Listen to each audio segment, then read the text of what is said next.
This program contains scenes that may concern some viewers.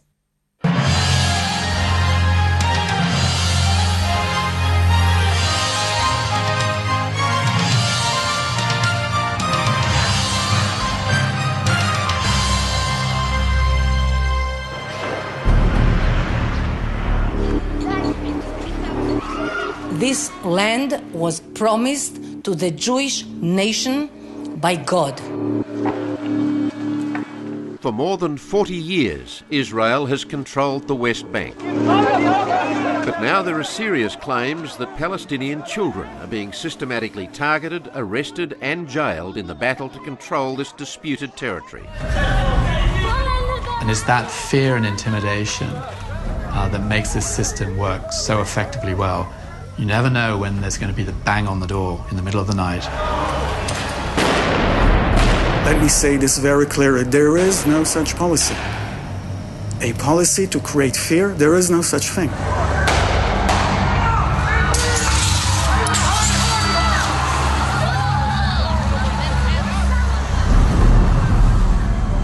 A new generation of hatred in the making. Welcome to Four Corners.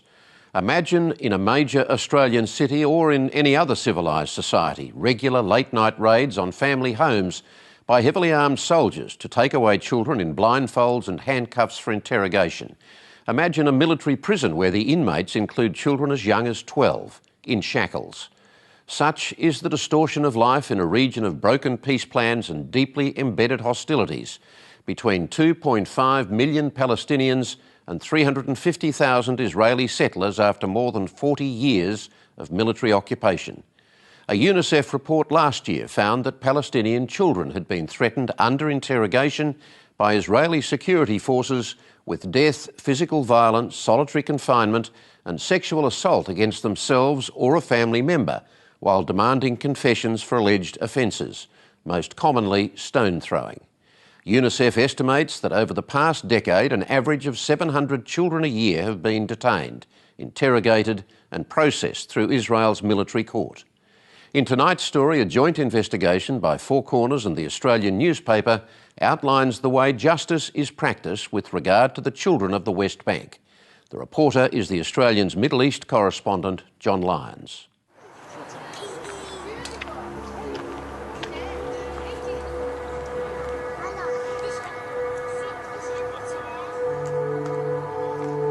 A peaceful evening in a small Palestinian village. A 14-year-old boy and his family sleep.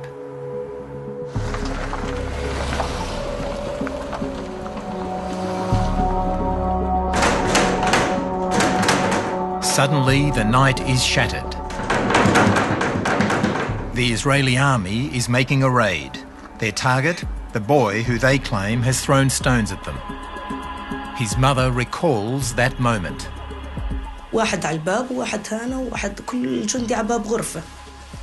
فأنا بحكي له كتان شو بدك فيه هذا؟ حكى لي مرة اسكت. وصاروا يضربوا فيه ويسحبوه من الفراش.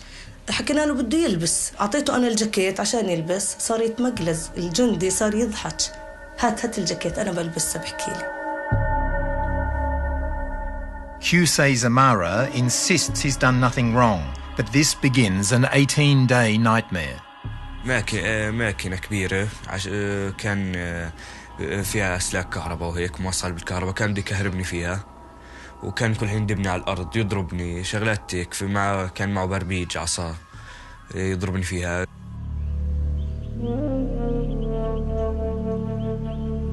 At the age of 15, the life of this boy was also turned upside down. أنا ما شردتش لأنه عارف حالي مش عامل إشي. طخه أجم فيه 3 مطاطات 4. بعدين فقع علي كمان علبة. شمطت كمان فيه كمان علبة. Fatima Fouz would spend the next 82 days in prison, beginning with an interrogation. كانوا يعني حاملين عصي كهرباء وضربوني فيه. كانوا لما الضابط في منهم واحد شرح رفعها هيك مشحبرين كلياتهم هيك عليهم زي ادغام او اشي ويحكي معاه ويكشر ويخوف فيه ويضربني في الكهرباء صعقات كهربائية. كان يضرب.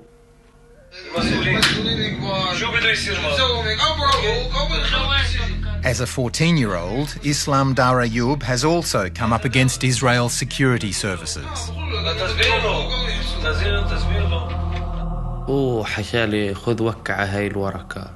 حكيت له ما هي بالعبرة وأنا بعرفش أقرأ عبرة، يعني إذا بتقرأ لي إياها. حكى لي هذا عشان بدك تروح لازم توكع عليها. فلما وقعت في المحكمة بتفاجأ إنها هاي ورقة الاعترافات.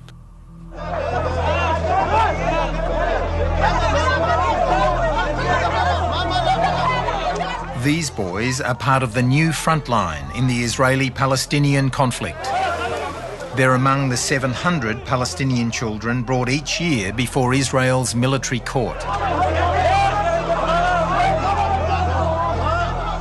You never know when there's going to be the bang on the door in the middle of the night and soldiers are going to demand that you bring out your children and one of them is taken away.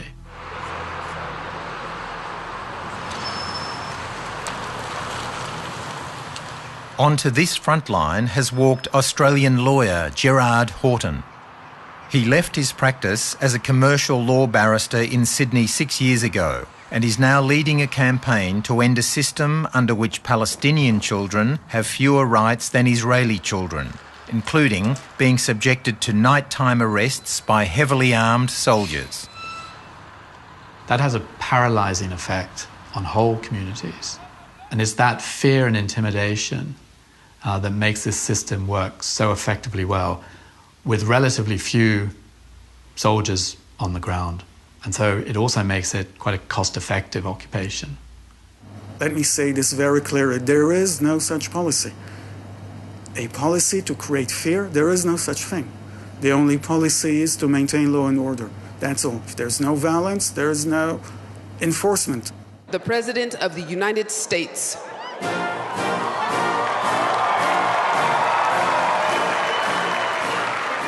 But US President Barack Obama told Israelis last year that this problem will not resolve itself.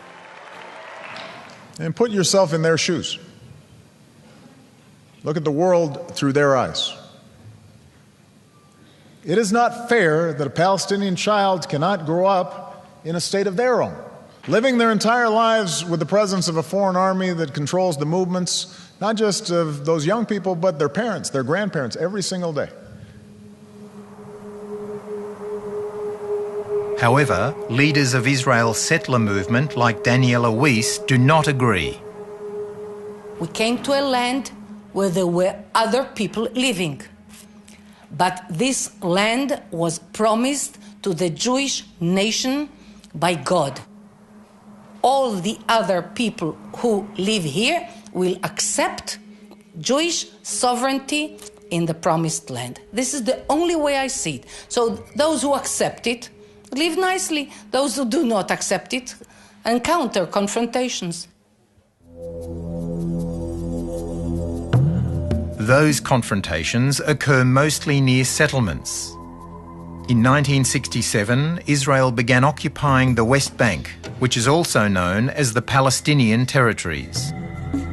Since then, settlements, widely regarded as illegal under international law, have come to dominate the West Bank. Israel insists they are not illegal. So take a situation involving two children in the West Bank throwing stones, one a Palestinian child, one an Israeli child living in the settlements. The Palestinian child will be prosecuted in a military jurisdiction with far fewer rights and protections, whereas his Israeli counterpart, living sometimes 500 meters away, will be prosecuted in a juvenile justice system which meets international standards and complies, is a sort of system you would expect in any Western-style democracy. It is without question very problematic when you see that there are possibly very young children being arrested in the early hours of the morning. But there was a case... Lieutenant Colonel Maurice Hirsch is the Israeli army officer who oversees prosecutions at the military court. It's unfortunately an operational necessity because of the widespread disturbance of the peace that occur once we try to carry out the arrests during the day, and the reluctance of the Palestinian population to cooperate a priori with the law enforcement agency.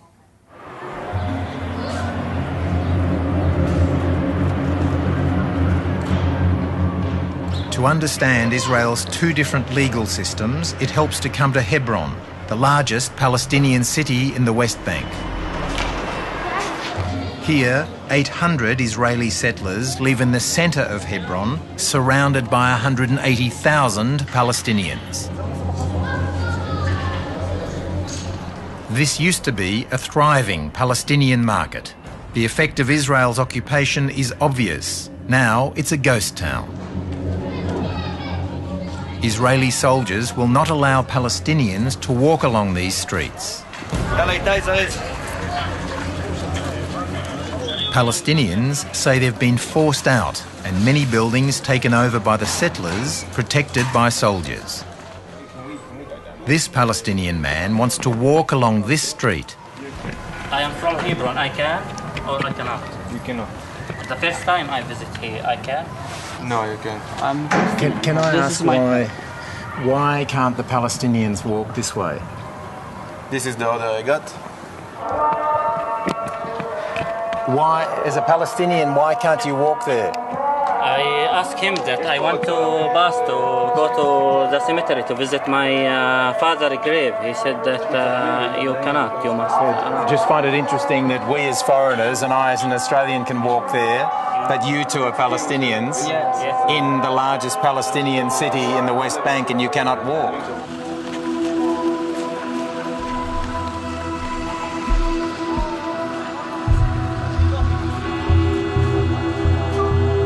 When we visited Hebron, it was early morning.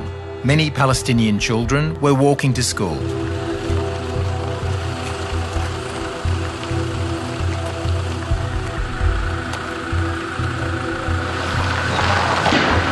Suddenly, we heard tear gas being fired.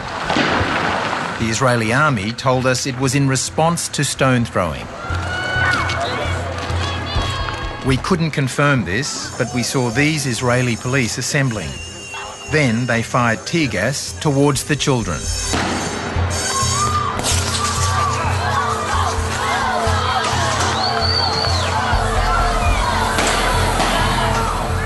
We saw no provocation from the children who were trying to avoid the gas. The teachers said tear gas was fired here almost every day. Every day like this. And why do you think the Israelis do it? They thought that they protect their settlements, but we want to study our children.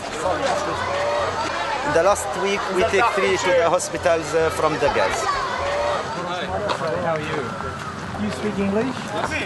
We approached the police. We're from Australian television. We cannot talk with you.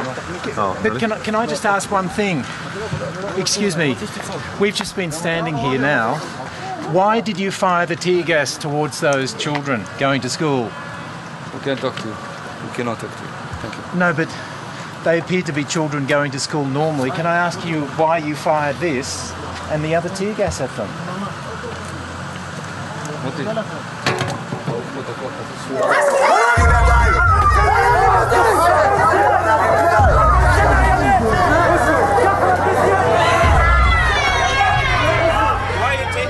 Hebron has long been a flashpoint. What occurs openly here, one law for Israelis, one for Palestinians, is typical of the West Bank, according to Yehuda Shaul, who served here as an Israeli army commander. The DNA of the military operations that we see in Hebron, we see all over the West Bank. Yehuda Shaul founded Breaking the Silence, 950 current and former Israeli combat soldiers trying to end human rights abuses. I've never broken into houses in the middle of the night here in Jerusalem and tore apart apartments. But in Hebron, where I served for 14 months, 24/7, that's what we've done. in order to make our presence felt. But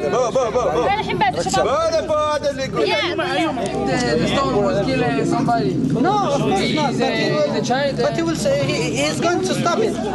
Last July, one case shocked many.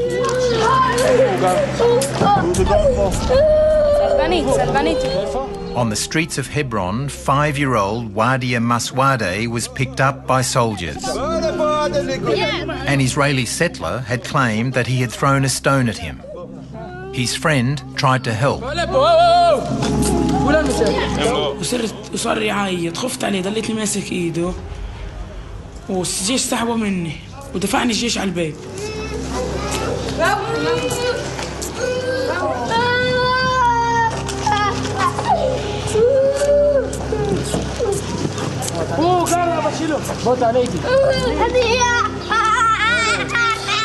أنا قلت له تخافش أنا معك ومسكين من الخوف على بطني. أنا زعلت عليه جيت ضاعيط بس مسكت حالي دمعتي نزلت ومسكت حالي وظليتني عابطه وماسكه. كنت العب عجلة السيارة أو بالكلب قدامي ضغطت عليه حجر اللي هو يطوف في عجلة السيارة اللي هو دي روح أنا في ولد لطخ عليه حجر. The boy is taken by 6 soldiers. He was released after 2 hours. One settler making one allegation is able to activate this level of military intervention against a 5-year-old. When his father intervenes, he is blindfolded. هيك الجهر داوين بقول لك ما احنا عارفين انهم كلهم بيعرفوا اهل المنطقه وسكان المنطقه هذه بس هيك شغل اسلوب سقاطه فيهم وتهجيج بس هيك هذا شغلهم. When you see an Israeli soldier in the street, what do you think? لا بخاف منهم. And what happened when they took you into the van? What happened then? كنت أعيط. Look, from my service, I actually don't remember children. Like, you know, I have some memories of Palestinian children when you burst into houses in the middle of the night and children start to cry or whatever. But these are the vague memories I have from my service. Because just the idea that there is children and adults is not an idea that you have there. Okay, when you're in uniform, it's them and us.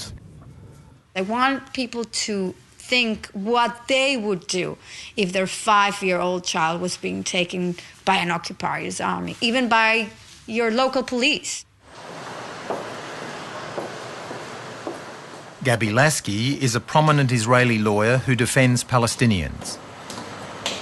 If a 5-year-old was being held by an authority that is not you, you would do anything in order to try to get your child back.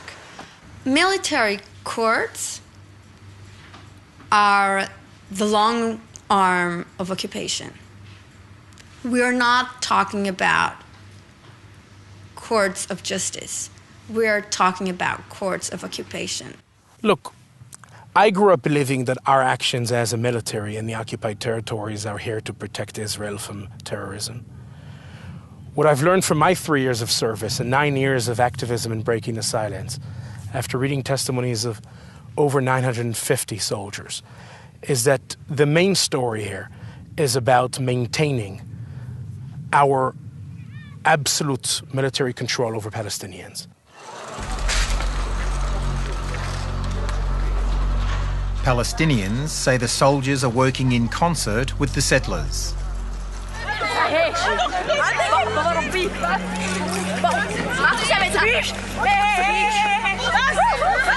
This vision, shot by a Swedish documentary maker, shows settlers attacking Palestinian children while soldiers stand by.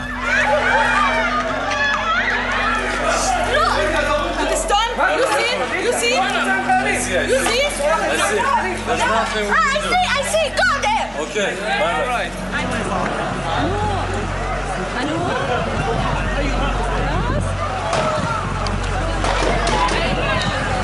And here, a settler fires live ammunition, hitting a Palestinian youth in the side of the head. Again, soldiers stand by. When we see settlers attacking a Palestinian, our orders are not to intervene.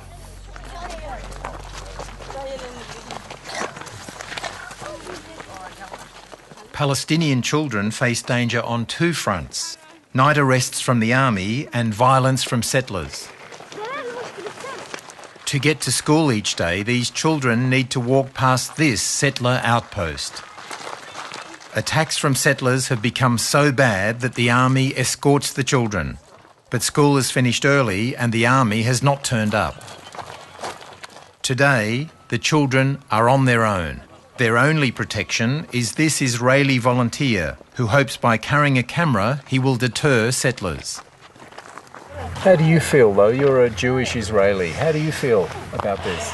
I can't describe this in words, because I feel myself as partly a Holocaust survivor, because my grandfather was a Holocaust survivor. He was partisan. He ran away for a few years, and all his family died in the Holocaust. And I don't get it how from one who was suffering from all those stuff, we became people that are making other people suffering for our behavior. It's break me. It's really break me.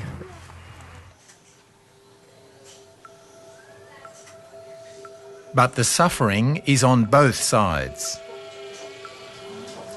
3-year-old Adele Biton has brain damage and may never recover. 8 months ago, I was driving back from my parents' home, back to my home in Yakil, when Palestinian terrorists threw large building stones on my car. The building stones hit Adele's head and also caused me to bump into a truck. We're fighting together to get her back to life. I don't think that it's fair for her to sleep here in the bed and don't do things like children in her age. It's not fair.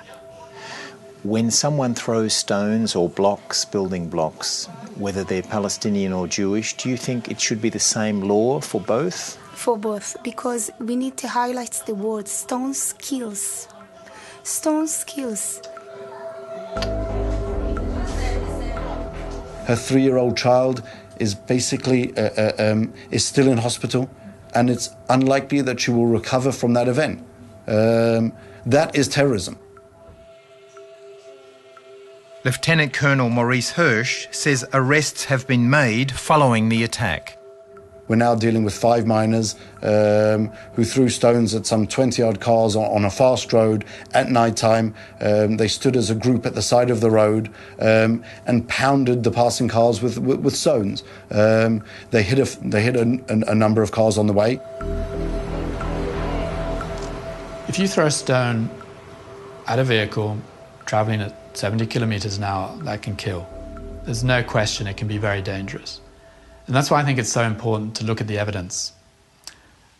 The evidence collected by the Israeli organization B'Tselem shows that since November 2000, 4 people have been killed in the West Bank from people throwing stones at vehicles. 1 was a Palestinian, 3 were Israeli settlers, 2 of those were infants. While stone throwing can indeed be serious, critics say it's been used as a catch-all charge to arrest Palestinian children.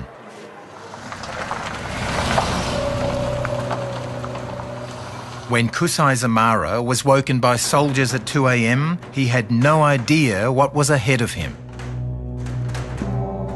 كان يضربوا في شلاليط على بطني، كفوف على وجهي، فسحبوني من بلوزتي ورفعوني وأخذوني من الفرشة. He saw soldiers in his bedroom, which was a very frightening experience for him.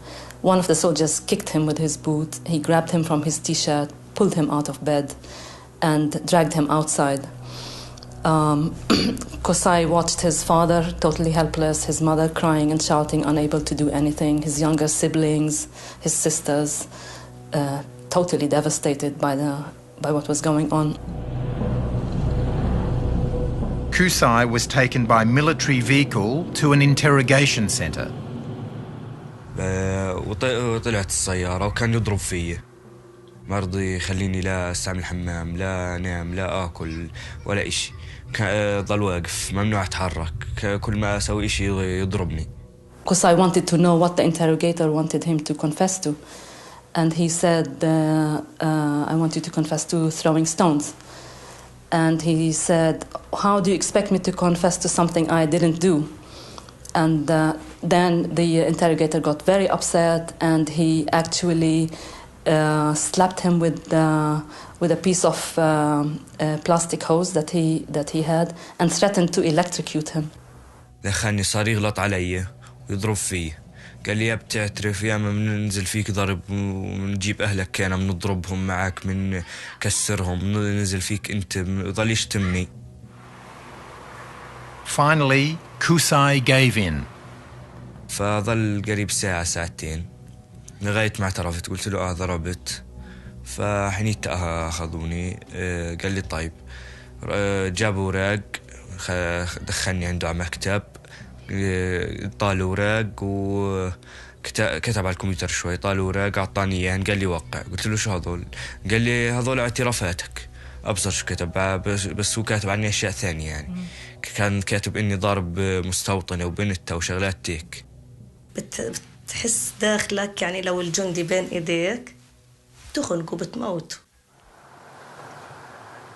After the arrests, children are brought to facilities such as this, which dot the West Bank and are used by the army and police to imprison and interrogate. Threats are often made at these centres. You'll be subjected to violence if you don't confess.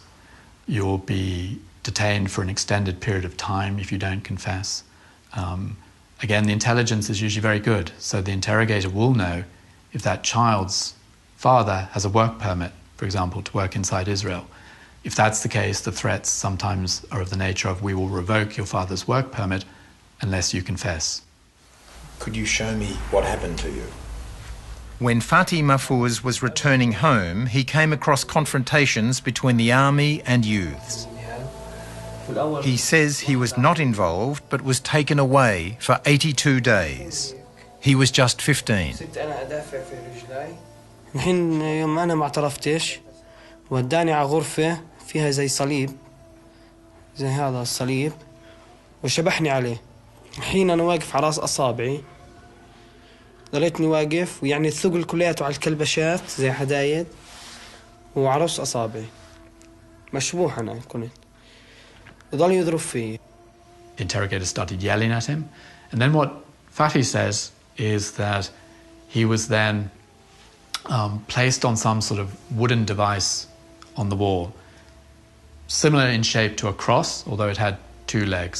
He says that his legs were shackled to this wooden structure, his hands were shackled to this structure, and he was left there for several hours.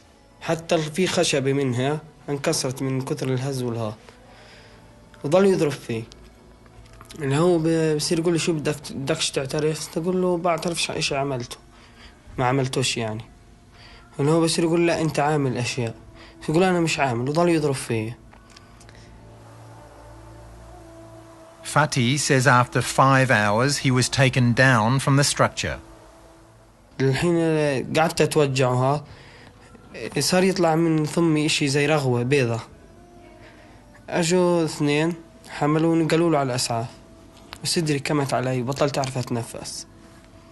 اخذوني في نفس يعني في نفس المنطقة اللي كنت انا فيها في نفس العمارة كانت فيها هذا زي عيادة هيك صغيرة.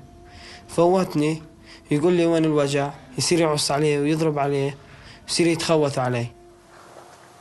From his experience interviewing hundreds of Palestinian children, Gerard Horton says one interrogator stands out. This particular interrogator specialises in threatening children with rape, and he makes very specific allegations. He will name someone who apparently is waiting outside the interrogation room, who will, if the child doesn't confess, will come in and rape that child.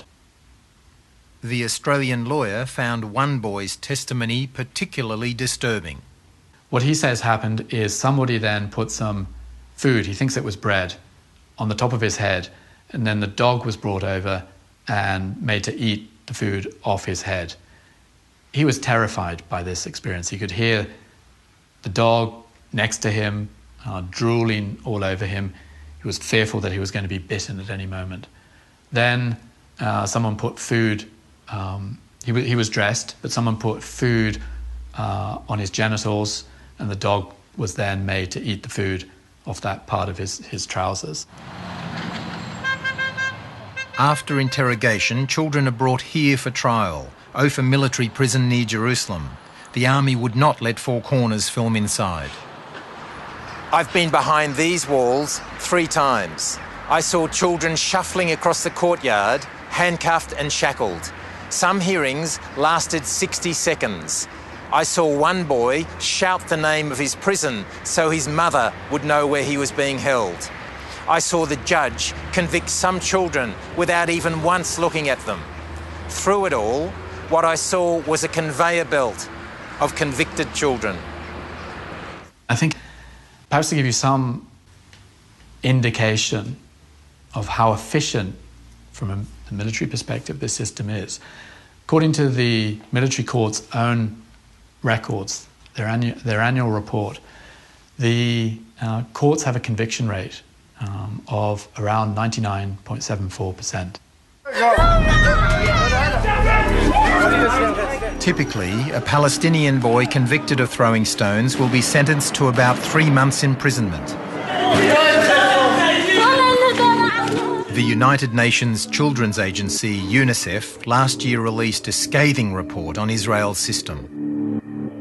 It found that Palestinian children had been threatened with death, physical violence, solitary confinement and sexual assault against themselves or a family member. The report found that ill treatment was widespread, systematic and institutionalized throughout the system from the moment that the child was arrested right up until the sentencing process.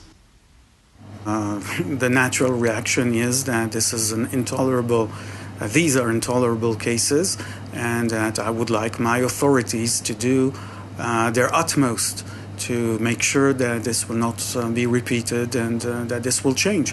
And I believe that this is precisely what we are doing. Last month, under pressure from human rights groups, Israel stopped the long-standing practice of keeping children overnight in outdoor cages. Children had been kept freezing in the cages during snowstorms. While Israel appears to be making concessions, others argue this disguises a harsher reality. Four Corners has learnt that the Israeli security services now have a new strategy. They bring Palestinian children as young as 12 to massive interrogation facilities like this one. The security services are now targeting the children as a way of gathering intelligence on their villages, including asking the children about their neighbours and members of their own family. I can see a pattern that that Israel hasn't been able to put down the nonviolent movement in the occupied territories through violent means. So the best way to do it is by incriminating those leaders. And the easiest way to do that, to get those incriminations, is by arresting children, which are the weakest link. So they're using children to gather intelligence? 100%. Islam Dar Ayub was 14 when Israeli soldiers arrived at his house at 2 a.m. كنا احنا نايمين الساعة 2 بالليل فكان انه يدقوا على الباب بشكل عنيف جدا وقوي جدا. فتحنا الباب انه تحركوا كانوا انه السلاح يعني على طول مسلط علينا. فأنا وقاسي جدا انه ليش طيب ليش شو في احكوا لنا شو في شو عامل هذا الطفل شو كان انه شاكت اسكت وضرب فيه وفي اخته وفي ابوه فوتونا على البيت وسكروا وضرب غاز وضرب قنابل صوت.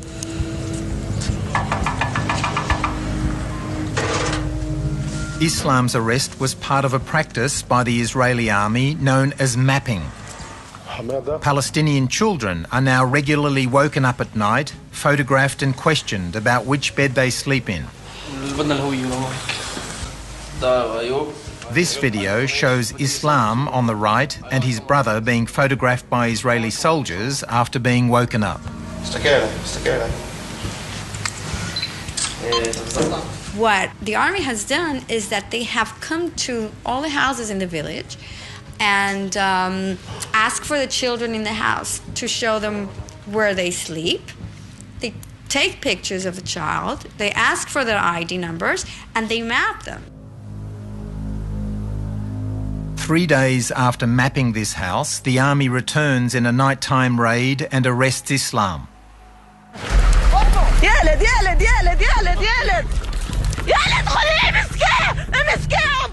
Later, police come for Islam's 9-year-old brother, Karim.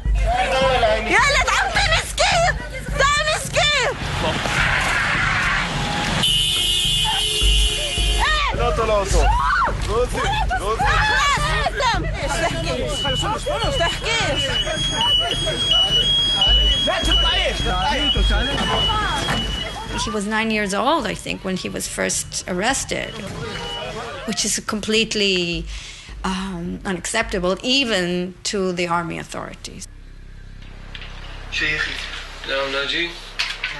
Islam's interrogation was filmed.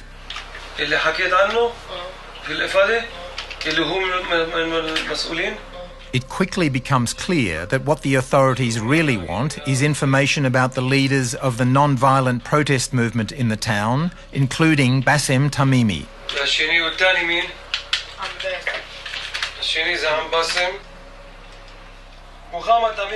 Enormous pressure can be applied during these interrogations. You tell the child, you can be released today if you just, from time to time, provide us with a little bit of information about who the troublemakers in the village are. Or sometimes there's offers of money, generally not a great deal of money, but the child can be offered money, mobile phone, threatened sometimes.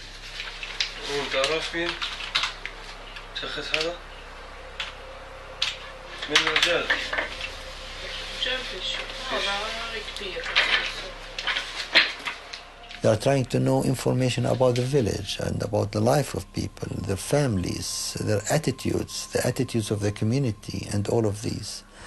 And the most vicious and the most horrible thing, to push people to collaborate as collaborators with the occupiers, to put them under the stick and carrot process. If you reject this, if you are refusing this, you will be punished, you will stay longer in prison.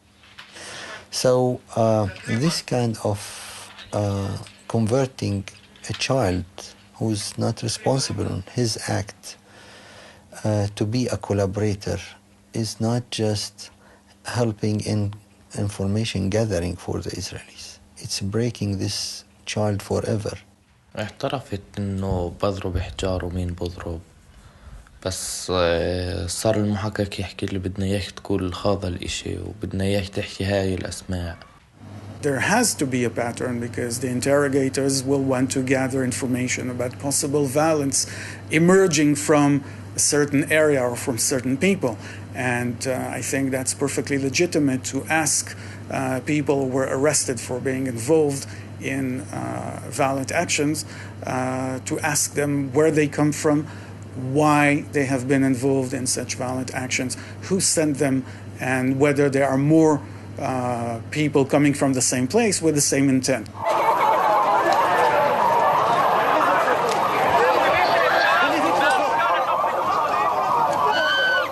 Bassem Tamimi rejects the violence supported by his cousin Ahlam Tamimi, who in 2001 masterminded a terror attack in Jerusalem. We reject all type of terrorists around the world. We are against harming the human being life for any reason, but we are struggling for our right to live in peace and to build a state of peace for everyone.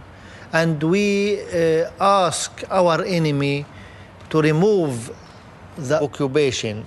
This is the Samaria, and we see here Ma'ale Adumim. But this will never happen, according to Daniela Weiss, a founder of the settler movement. In the 1970s, Daniela Weiss would regularly meet Ariel Sharon, then Minister for Agriculture, to plan settlements so no Palestinian state could emerge. You and Ariel Sharon were determined there would not be a Palestinian state. With my many talks with Ariel Sharon and with my work with Ariel Sharon, there was a clear understanding, a very clear planning of spreading the Jewish communities in the way that there will be no option for a Palestinian state in Judea and Samaria.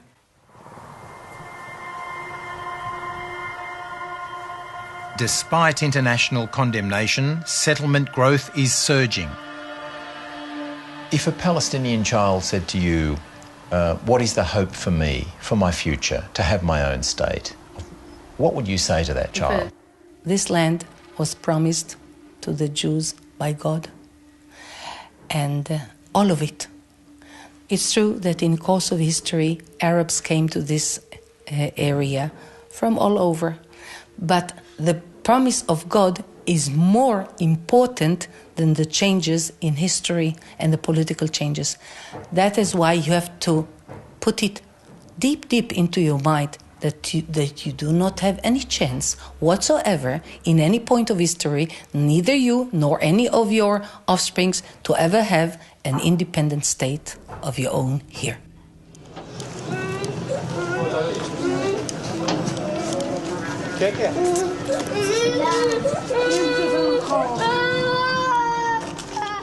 For 5-year-old Wadia Maswade and his friend Dia Kafishe, there seems little hope. Do you feel safe in your home, in bed at night?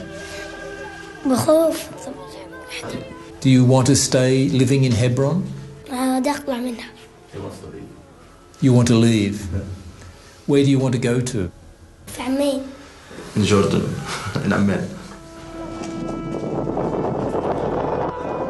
هم اللي بدهم الدور، بدهم يطلعونا. في ضابط مسكني قال لي انتوا 5 سنين وبتطلعوا من الدور خلاص، انتوا مبيعات دوركم وما لكوش دور انتوا.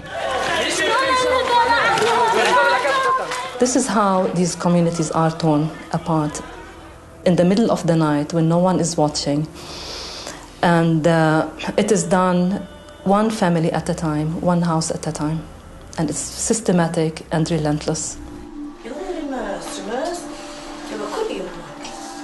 The system is devastating families. أنا يعني الساعة اللي إجوا دقوا علينا الباب لغاية كل يوم، يعني أنا بصحى على نفس الساعة. حبيبي تحبني اسلام. أنا لما فت على المحكمة سوري لليوم يعني صوت السلاسل اللي مربط ابني فيها هذا البيبي، جا صوت الجنزير يعني كان رن رن لليوم أنا بيجي في داناي.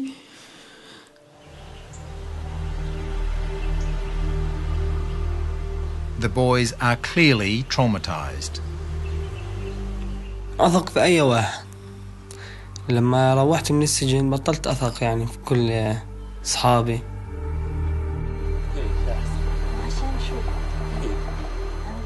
أنا هيك بحب أظل صاحي، إنه إذا رجعوا يأخذوني ما قداش إنه نايم.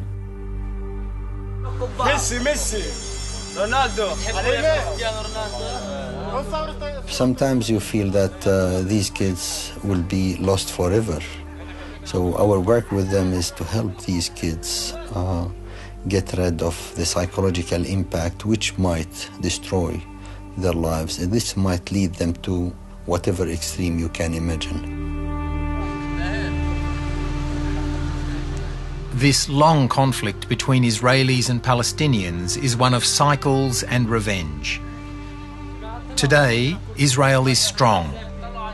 But what happens when this generation of Palestinian children comes of age? Israeli authorities have responded to some of the recommendations made in UNICEF's report, Children in Israeli Military Detention. They have agreed to pilot 2 areas in the West Bank where children are issued with summons rather than being arrested at home at night. To date, this pilot hasn't begun. Next week on Four Corners, inside the secret state of North Korea, with rare hidden camera footage providing further evidence of the abuses and hardship of life in the Hermit Kingdom. Until then, good night.